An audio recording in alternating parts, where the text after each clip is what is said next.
What is it like to travel during the pandemic? Well, on this video, I'm going to take you with me on a journey where I'm traveling back to the United States. You know that it's been more than 15 months since we got travel restrictions, and it's been quite some time. I've been waiting to get back to work, but finally this is the D-Day. So are you ready to join me on this journey?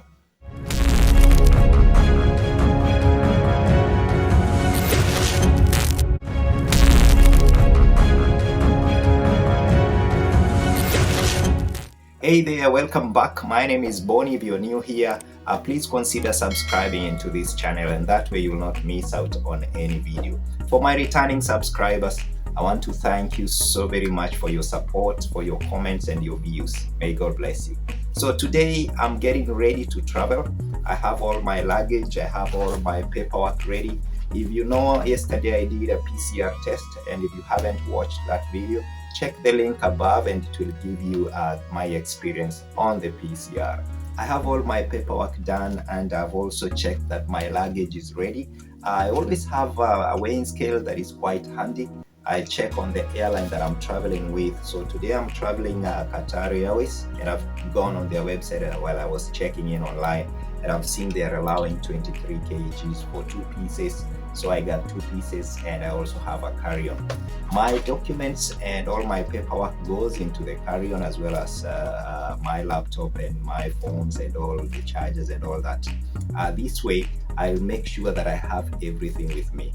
I've had a bad experience before where my luggage was forgotten in Heathrow, and I arrived in Dallas without my luggage. So I had to chill in to a hotel for a bit, like 2 days before I could get my luggage. That was quite an experience. It was fun. I normally have a checklist every time I'm going back to work to make sure that every document is ready, anything that I need to do before the travel date is ready. So in my checklist, most of everything is checked. So join me on this journey, and we are going to experience together what it feels like to travel during the pandemic.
Well, it just took me 30 minutes to get here, and now I'm ready.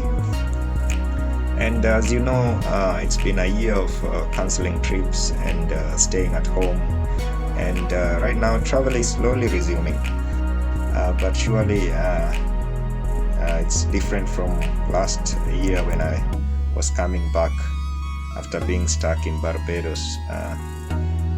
So travel has changed, and so I'm going to show you exactly what it feels like inside the airport. Checking in the bags for me just took a few minutes, well, because I had balanced my baggage, but for others it won't be they won't be so lucky. Check-in was awesomely smooth. I only had to fill out one form saying I didn't have COVID.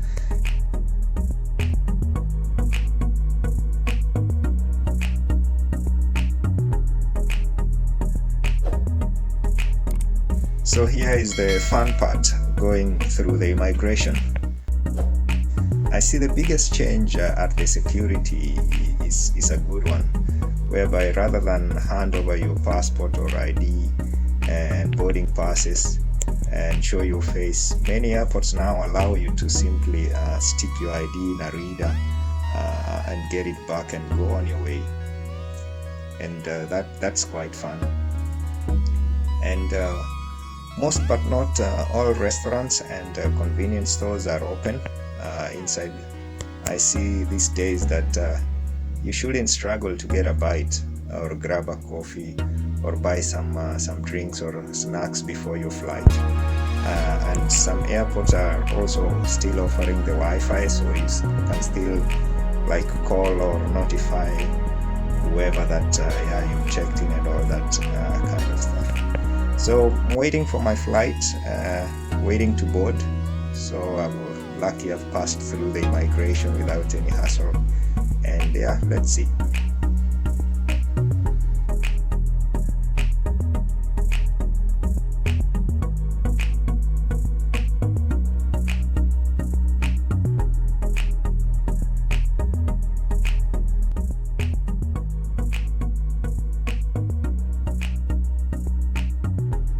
Getting through the airport doesn't really matter which airline you're flying with, but so much of the travel experience nowadays depends on which airline you're flying, from boarding to onboard services to blocking middle seats. Well, every airline has responded to the pandemic in quite a different way. You'll notice that masking, again, the federal law requires everyone, with the exception of children younger than 2 years, to wear masks, and that is wear them properly over their nose and mouth, and that is at all times throughout the flight, including during boarding, deplaning, and refusal to wear a mask is now a violation of federal law, and is now may result or even removal from the aircraft. Altogether, in-flight service is coming back. Still, what you get will still vary from airline to airline, and also depends on how long is your flight. Like on this 14-hour flight from Doha to Seattle, we will be offered a meal, I think lunch, breakfast, and pretty much dinner, and a choice of drinks, including coffee, plus small bags of water and snacks and all that. But no matter who you're flying with, well, don't expect to see your flight attendants too much. Well, aside from handing out drinks and collecting garbage, mostly you will not see them, because they are also still, as themselves, also trying to like keep safe, and they are all dressed in these gowns. They have masks and face shields, and they, apart from their usual uniforms, they have an extra. It's not really like polythene bag, but there's an extra cloth they have on top just for their safety, which is pretty important.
Getting off the plane still tends to be a pretty disorderly affair.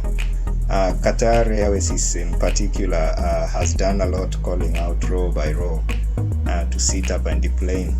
But in my experience, I think it's still a mad dash to get off. And yeah, but anyways, it's quite hard.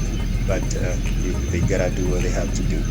Ladies and gentlemen, welcome to Seattle Tacoma International Airport, United States. The local time is 40 past and our temperature is 20 degrees. For your safety, please remain seated with your seatbelt fastened until the seatbelt sign has been turned off. Please ensure that you have all your personal belongings with you as you leave the aircraft.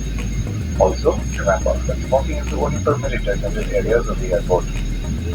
Airport regulation and travel require that mobile phone remain switched off and keep near the customs area. You're requested to identify and collect all checked-in baggage and proceed to immigration system. So if you happen to check in a bag, nothing has really changed when it comes to time to pick up your bag, but you should expect crowds at the baggage carousel. So I'm expecting to pick my bag and off I go. But it's been an awesome flight, yeah, and I hope I've been able to answer most or bring out a picture of how it feels to travel during COVID. There is no question that travel has changed in the last year, and believe it or not, although a lot of aspects of flying experience are pretty much back to normal, or at least pretty close to it, but that doesn't really matter that your first trip, whether it's next month or sometimes next year, is going to feel normal. It's definitely going to be a strange experience for a while, whereas you adjust to, flying during and after the pandemic. And if you found this video helpful, make sure to give it a thumbs up and subscribe to this channel. So, starting off with lunch, have to get some energy to start the day or to start my stay here at the Double Tree. It's pretty beautiful out here, family friendly hotel. It's hot.